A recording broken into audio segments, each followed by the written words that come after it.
Alright, everything lines up the way it should. The center line of the neck lines up with the center line of the body, and the angle is just where I want it to be. If I have this straight edge right on the fretboard surface of the neck, I've got a clearance of 1/8 of an inch at the bridge line, which is what I'm shooting for. So now I'm going to rough out the heel. I've got way too much wood here right now, so I'll cut some off for the heel. Then I can cut the taper of the neck shaft, and then I have to glue a wedge of wood. This is a variable scale fretboard. I think I mentioned that before. So as a result of that, the peghead veneer on the treble side is going to need a little shim under it.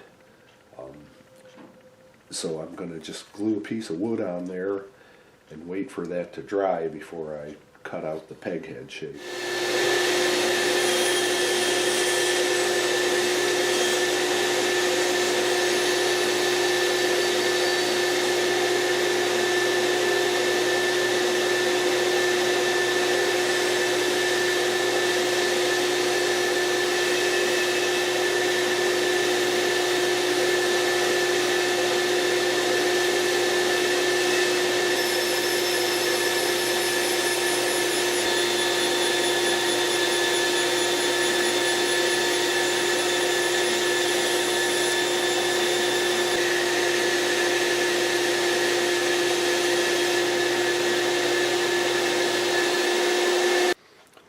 I roughed out the heel, and then I roughly cut the neck to the taper and roughed out the peghead shape.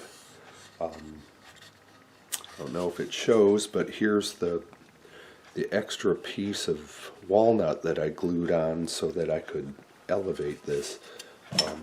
As I said, the fretboard is a variable scale, and since it slants at the nut, I have to be able to have the treble side of the peghead veneer higher. So there would be a gap there if I didn't glue in this extra piece of wood. So now I'm going to glue on the peghead veneer. This one is very cool. Customer wanted in the peghead an Ivory Billed Woodpecker. This is beyond my capability, but my friend Ben Liggett at Liggett Guitars did this for me. I sent him the picture that the customer had sent me, and he fashioned this out of different kinds of mother of pearl, ebony, abalone, reconstituted stone. Anyway, that's how it's going to look. And then on the fretboard, by the way, are acorns as fretboard inlays, because Ivory Billed Woodpeckers eat or ate acorns. They're actually thought to be extinct, but that's the theme. So I'm going to glue this veneer on, and then I'll trim the peghead to exactly the right shape, and keep going after that.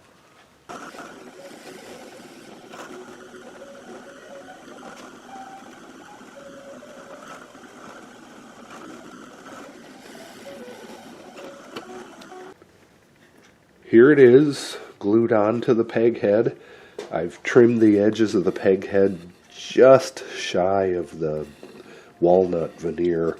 I'm going to have a layer of binding around the peghead, so I didn't have to go right up against that veneer, and this just made me feel a little safer. I didn't want to exert a little too much pressure with a plane and dig in and mess up the symmetry.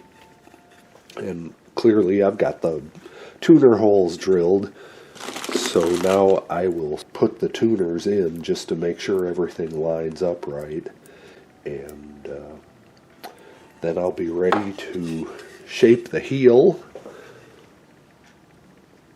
And after I get the heel shaped, I can glue the neck to the body. Looks pretty good, but I've noticed that the lowest end of the peg head is a little bit thick, so the shafts of the two E-tuners don't stick up quite as high as the other four. So I'm going to reduce the thickness of the peg head a little bit on the back side, so that they're all the same.